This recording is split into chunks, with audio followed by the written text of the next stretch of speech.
Hi, welcome to Talking Brains, a podcast about mental health, books, and what makes brains happy. I'm your host, Dr. Stephanie Sarkis. Welcome to Talking Brains. I'm your host, Dr. Stephanie Sarkis at stephaniesarkis.com. Please click that subscribe button and give Talking Brains a 5-star rating. It's appreciated. This episode, I'll be talking with psychiatrist Mark Wilson, MD, about having ADHD and coping during the COVID-19 pandemic. Mark went to medical school at the University of California, San Francisco, and trained at Columbia University New York State Psychiatric Institute in the child track, which combined adult and pediatric training over 5 years. The last year of his training, he was co-chief fellow of the Child and Adolescent Psychiatry Fellowship Program. He then co-created a clinic for pediatric psychiatry at Columbia and started his practice. He completed the Master of Psychopharmacology program at the Neuroscience Education Institute. He's located in New York City and is currently conducting telehealth appointments due to COVID-19. He specializes in treating depression, bipolar disorder, anxiety, OCD, ADHD, trauma, and psychotic disorders. Mark's site is markwilsonmdpc.net. Enjoy the episode. So I'm talking with Dr. Mark Wilson. He's a psychiatrist in the New York City area, and we met through Twitter. And then when I was giving a talk at CHAD on gaslighting ADHD, you came up to me afterwards. So it said who you were, and I connected the name with your avatar. And I said, "Oh, you're a real person." That's my first reaction, that people on Twitter are real. So that's how we met in person. And you're continuing to practice through the pandemic. So I'm wondering a little bit about what is it like being a psychiatrist right now during the pandemic?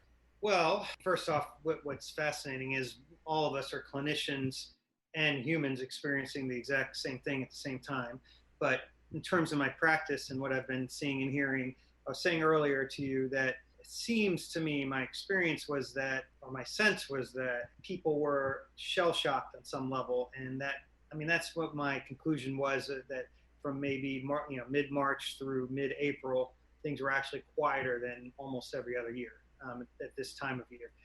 And then just as I was wondering what was going on in terms of quietness, things went through the roof at the end of April, all the way, a little bit slower now, but all the way through now. I think my sense was people were bottling up the stress and or felt some camaraderie and community and everyone experiencing it at the same time. And then as the stress evolved, as other social unrest and political issues started playing out, and the pandemic getting worse and worse when we were hoping it would get better and better, all those things added up, I sense and believe, to wreak the havoc that usually comes at this time of year. So it's been incredibly busy. People have been very stressed, and the sheltering in, at first was novel and interesting and different, and even had some positive aspects, especially for folks who tend to be more introverted and such. But it's become more isolating and more overbearing as time has gone on. Have you noticed that there's a honeymoon period that kind of wore off with quarantining? Because I've noticed a kind of a trend of there's a certain point where people had just had enough. Oh, absolutely. I think that was part of it. I thought there was, so what I was maybe calling shell shock was also partly a honeymooning also. I can sleep in, I can walk around in my pajamas all day, that sort of a thing. It depends. The folks who have anxiety issues like me, any stepping out of my apartment was a minefield. I would describe it as pretzel knots. Everything I would touch things in the wrong way, and then touch my body, and then look at my fingers, and then accidentally touch my face with them while looking at my fingers, and trying to remember what to wash and what not to wash, and what to spray, what not to spray. I would touch spray bottles and be anxious about the spray bottles being touched, and that was very hard for me, especially doing laundry in our building and so on. So some people like me, it was not a honeymoon period until later, when I finally got so overwhelmed with anxiety about touching things that I almost just shut it down and said, I'm just going to touch whatever I want because I'm an anxious wreck about it. And I just decided I couldn't think about it anymore. I think that's a pretty normal feeling for a lot of people to feel, because you reach this threshold of stress that your body just goes, ugh, yeah, forget it. Well, I think I hit that when I was going to, I think the cleaners, and I had gloves on. I had extra gloves in my pocket. I had wipes. I show up, and he hands me a pen to, oh no. And I'm thinking, wait a second. He has gloves. I have gloves. but other people might not have had gloves and they touched that pen. Right. And now on his glove and now it's on my glove. And then I went in to get new gloves, but then touched everything and getting the new gloves. And I just forget it. And I threw them all away. I relate to this on a deep level. It was quite awful. And I did. It was just almost, I either would have to just go deep into this sort of, loosely speaking, obsessive compulsive, right. Cleanliness, fear sort of place, or let it all go and just wash my hands a lot. So I did wash my hands a lot, but at least I wasn't doing anything else in between that was too aggravating. They usually I don't know how your summer is, but usually over the summer you see less people because people are on holiday, whatever, and people kind of, in that time period, things are kind of a little bit slower. But I have also seen an uptick in people and a lot of relationship issues because now you've been stuck together for 4 months, 5 months. First off, the general worst time of the year for my practice at this latitude of the world in New York is, for me, March and April in particular. Mm-hmm. And it may have some seasonal component and so on and so forth. But yes, because whether it was honeymoon period or people were shell-shocked or whatnot, things were actually pretty slow and have picked up from late April on. And you're right, it's still busier in this summer period and it is usually slow. It's busier than ever this year. But no, absolutely, there, with college kids home or any kids home and couples jammed together at virtually all times, or at least more frequently than usual, things are either rolling off people's back more smoothly because you have to, or things are exploding in people's faces. So it's been a kind of a mix. In our home, we live in a New York City, a Manhattan apartment with our 18-year-old daughter, my wife, and Callie the cat, as I call her. It's just pretty small quarters, and we have to be more flexible around each other. Otherwise, it would be a train wreck here. So it's worked well for us, although what remains of that is just need for me to be somewhere by myself doing anything, whether it's playing on Twitter or playing this game on my phone or listening to music. I've listened to more music than I have in a lifetime these last 3-4 months. So that's actually a positive. It's a very good positive. I love it. It's very soothing. Yeah, I've noticed that too. You have to find little ways to be by yourself, especially if you lean more towards the introverted side, which I think a lot of clinicians do. And then the other thing I noticed, we weren't doing a lot of socializing, or really almost none. But my in-laws, we would need to visit them for a number of reasons. Mm-hmm. And what I found is, back to the introverted aspect of things, there was this almost like alarm that went off in my head where I'm sitting there, with a mask on, I'm uncomfortable. Every time there's a mask on my face, I'm instantly itching everywhere on my face, and then instantly preoccupied with trying to itch it appropriately, and between that and trying to maintain intimacy when I can't fidget in the way I want to and can't touch things and eat things and walk around the way I need to and want to. But that's been more pronounced to me in a way I wasn't even aware of before this pandemic. And that segues into the fact that we both have ADHD. And I know you've been pretty open about it on Twitter, and you were at Chad when we met in person. Tell me a little bit about how people with ADHD how they're adapting or coping with the pandemic. What do you see that might be specific to ADHD that you've noticed with people? There's a couple areas I think that are hard for everyone, but are particularly hard for someone with difficulties with attentional regulation, impulse regulation, et cetera, and executive function. One is the relentless, overwhelming news of bad news and political news and social unrest and the pandemic that's going on and on and on and all aspects of it. That's just information overload. We already were having that in 2020 and 2019, well, ever since 2016, but it was obviously exponentially more intense these last few months. So there's dealing with that and trying to be appropriately attentive to it and yet not overwhelmingly attentive to it in a way that we can't function well, or in a way that we then tune it out or tune out work to self-soothe via procrastination, like on Twitter, or when I get down into music wormholes on YouTube. Then there is the way, especially with the sheltering in, that we're hemmed in on what we might otherwise have done to work off our restlessness, whether it be exercise or walking around outside or time alone away from people. So that's been hemmed in. The disruption of our circadian rhythms or daily rhythms, sleep and wake, but also when our meals are and when we socialize, when we start work and stop work, I think it's enormously problematic for everyone, but especially if you have difficulty with executive functioning. I'm finding myself getting hyper-focused on things from Twitter to YouTube to whatever I do to procrastinate, and I never used to lose time or lose my sense of time until this pandemic, and I'll suddenly look up and be 10 minutes late or have only 1 second left to prepare for something because I lost track of time. That's something about the disruption in the daily schedule, I believe, has thrown that off in me, but I think in my patients as well. I would completely agree with that because every day kind of feels the same, especially again with the executive function issue of time estimation and difficulties with that. Yeah, it definitely is compounded. And I can only speak for myself, but I suspect this is quite common.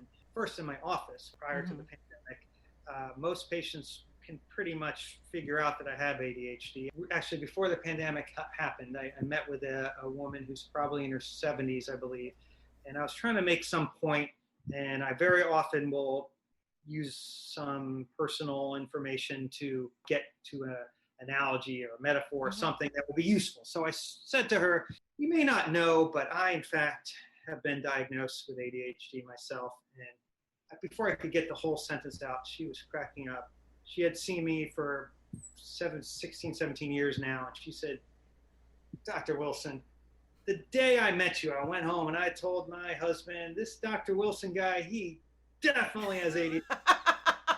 I know, it's the worst kept secret, isn't it?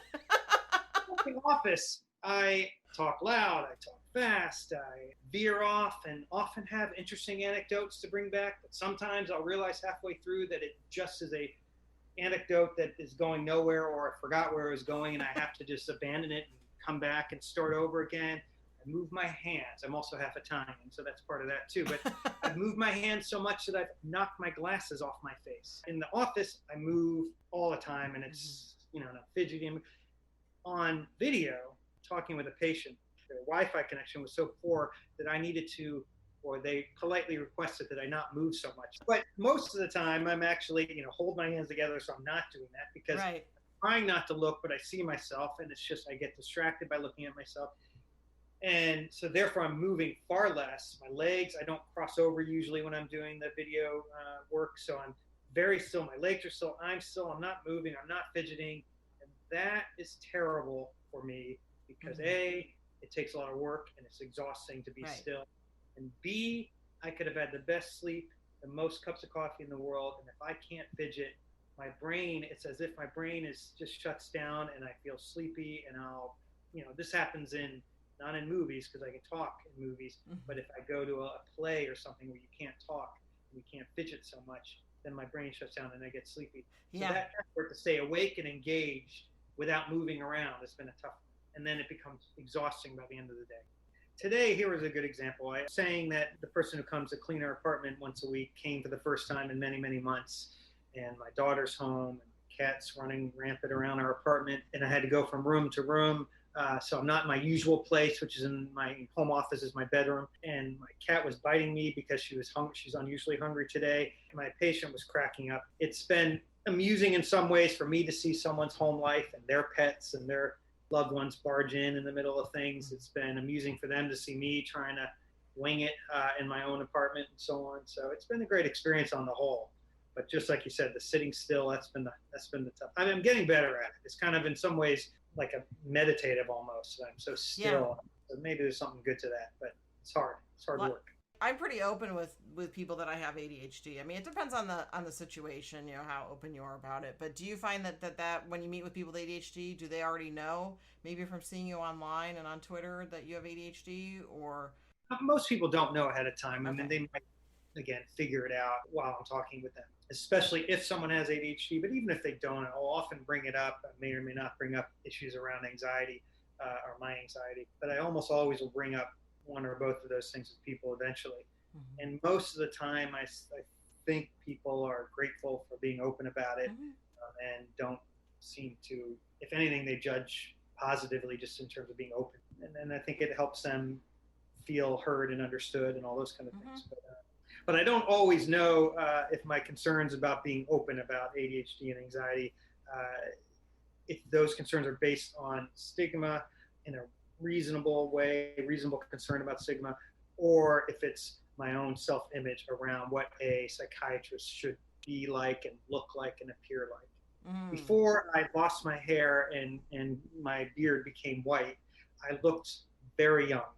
I didn't wear ties or suits because it just made me feel uncomfortable. And I always had this concern people would come in and that they would see me and think, boy, this guy is too young and he's no good, and so on and so forth. So sometimes I fear that being open about having ADHD and anxiety will bring on such judgments. But I do it anyway because it's just who I am, and I try not to self-edit. Yeah, I think when we're ourselves, I think patients appreciate that. I first saw a psychiatrist something like 20-something years ago, so it was 30 or so. And I went in with the question of, do I have anxiety? Do I have ADHD? Do I have both? And the answer basically was, you either have anxiety or ADHD or both, and let's figure it out. He didn't know any more than I knew, basically, because I did well all my life. I got good grades. No one ever thought I had ADHD, but my anxiety was the clear piece.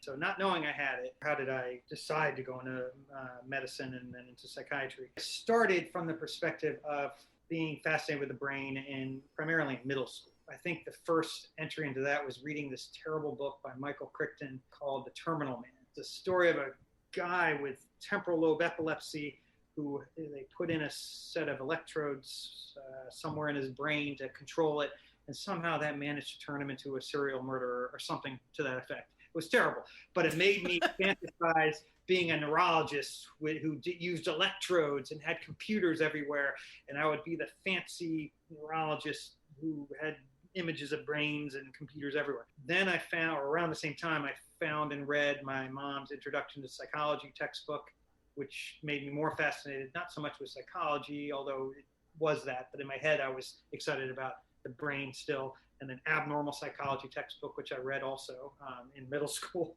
That got me fascinated. So I went into college thinking I was going to be a neurologist. And in college, I followed around a neurologist and found it exceedingly boring and depressing. And so I did not want to become a neurologist. And then went to med school thinking I was going to be all sorts of things. But towards the end of second year, when I was feeling a little burnt out, feeling that all I was doing was training to become a technician of the body, as if I was an auto mechanic, I got a letter from my mother written in this strange way. It was written as if it was an inter-office memo, like CC or RE Mark.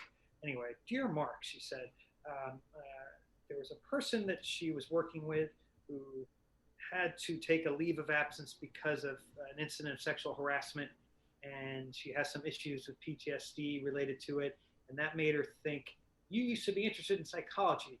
Are you still interested in psychology? What are you wanting to do these days with medicine? And that's when I was like, oh my God, that's what I wanted. And from then on, that's exactly what I wanted. The couple things that sort of I should have been clues to how my brain was working with attentional regulation problems and such, but also matched by obsessional compulsive both symptoms / defenses. The two classes in med school, the two pre-med classes where it was so evident, one was organic chemistry, where I found some poster-sized piece of paper and I started in the middle, and for every kind of organic chemistry equation I had, I would write it out there in very small pencil. And I would write the equation, and then the new one, I would write the equation there also, but connect it to the next equation that we had learned before, to the point where it's almost like on A Beautiful Mind, where the whole thing was filled with every equation connected to the other. That was one thing where I just was compulsively dealing with a need to have everything connected. I think the fear was, because my mind worked in the way it was, if I didn't connect things and reconnect them, whatever was in my head would be just out the other ear, gone. Which then takes me to the other class where it was even more evident. It was comparative anatomy. So it was anatomy of the body, but compared evolutionarily to every animal and being in the universe. And I managed to collect probably thousands of index cards of me drawing in and writing them out. And I would pace back and forth with these cards and say them out loud, and stuff that I didn't realize that probably are good things to do if you have ADHD. Keep moving so that you can, through physical fidgetiness and activity, kind of rein in your focus and say it out loud. Med school, I would be torturing myself in the same way. There's this book called Netter's Anatomy, and looking through the pages and drawing everything out and over and over and over again. Whereas my other friend, he happened to be brilliant and seemed to have an eidetic memory, a photographic memory, would sit there and watch sports. he'd flip through his Netter's Anatomy, look at it a second, no. watch sports for 10 minutes, go back. He had an incredible focus and memory and so on, and then an ability to divide his attention well. And that's when I started realizing I'm working 50 times harder than this guy. I was at UCSF with a bunch of really smart people, and they all were able to do that. And I could do it, but with a lot of hard work. So that's where I sort of started realizing something's different about the way my brain processes information and organizes it in my head. Just kind of overdoing everything, which, I'm not saying that was the best, most adaptive approach to succeeding in med school, but it happened to be what probably kept me afloat. Right, but you did what you had to do because you didn't know you had ADHD at the time. A lot of us realize that when we're with peers, how much harder we're working to do half the amount of productivity. And so what would you say for people that are in med school now that have ADHD or thinking about going to med school? First of all, knowing it, recognizing and understanding it would be amazingly helpful. It's if for nothing else, so not to beat yourself up over it. I sometimes could convince myself I'm doing what I need to do, and it's also the right thing to do. Look how organized this is how one should work. But once you start seeing the way other people work, it's hard not to beat yourself up. It's like they're not doing all that, and they seem to know it even better than me. So that starts feeling like an intellectual deficit. So that, first and foremost, if one is willing to try medication and can find a medicine that helps, and then you could get accommodations and so on, which I will help people with whenever I can. As a psychiatrist. Mm-hmm. But the other side of it would be either via reading books on ADHD, like Ned Hollowell's books, which are pretty good for adults with ADD, or even going to, nowadays there's more and more people are specialized in executive functioning, tutoring / assistance or whatever. If knowing you have ADHD and going to someone who's an expert in it can help one organize themselves, organize how they take notes, organize how they read. Or even how they time the way they read. I tell people all the time, like even if the ADHD medicines help you, you still might not be able to read 4 hours in a row. Like you might want to plan shorter segments of reading / working, 30 minutes work, 10 minutes break, 30 or even 20 minutes reading, 10 minutes break, whatever it is to take into account. The medicine will help, but not necessarily perfect your regulation. And so you combine them all together, some compassion, some understanding of it, some accommodations if they're useful, some different ways of doing work and so on. And then if one can find a medicine to help, then that as well. My strengths work more in psychopharmacology, even though I'm a psychodynamic psychotherapist at heart.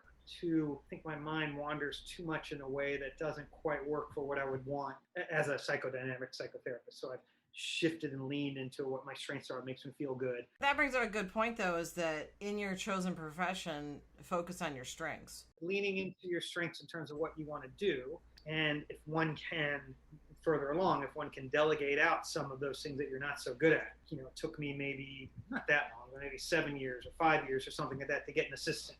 I almost cried once I got the assistant. I couldn't believe that I'd waited so long. It was such a relief. When I got my accountant to also do my books. I do them, but he fixes them. We had someone come in and help us declutter things. Oh, good. That sort of accepting my strengths. I've also kind of accepted those areas which I'm not so good at, and then try to either let it go and just give up on trying to be as good as I could be and everything, or pay a little extra money so I don't have to do it. Someone else do. So delegating and self-compassion, and also the fact that you were okay and comfortable enough to ask your accountant, can you tell me how I'm doing? To be able to get past that hurdle and to say, hey, can you give me some feedback?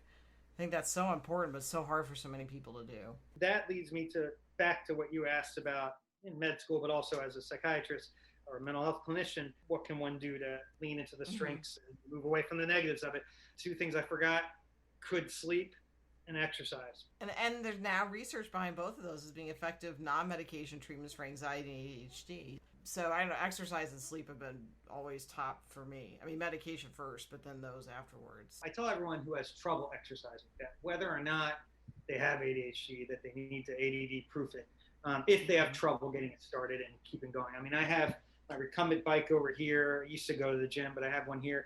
And the only way I can really do it is if I have I have coffee or tea, my water, electronic reader, whatever, and access to the TV if I want. And so I'm often listening to music, playing on Twitter, reading a book, turning on the TV, going back, and then I can sit on it for like 2 hours and exercise away. And whatever way you got to do it. So what's some advice that you would give to people with ADHD during the pandemic? I guess first in general advice to people during the pandemic, and what would you say specifically to people with ADHD?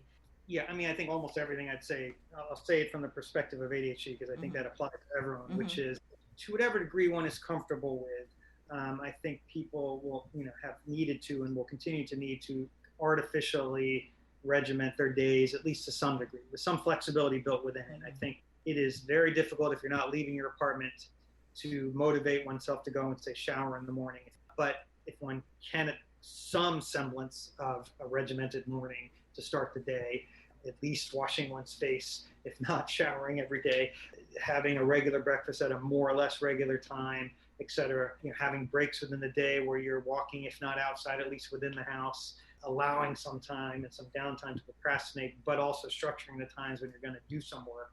So you feel like at least you've given it some stabs in each segment of the day. Allow in time for relaxation / socializing, whether it's on Zoom or walking outside and doing that. Allow some time to exercise, even if it's walking up and down the steps in one's building, or 20 minutes slowly on a bike, barely sweating, is better than not doing anything. And, I think the lack of structure and the lack of either the over socializing because one is too jam packed and you need some solo time, some alone time, or the lack of socializing with friends and family members from a distance.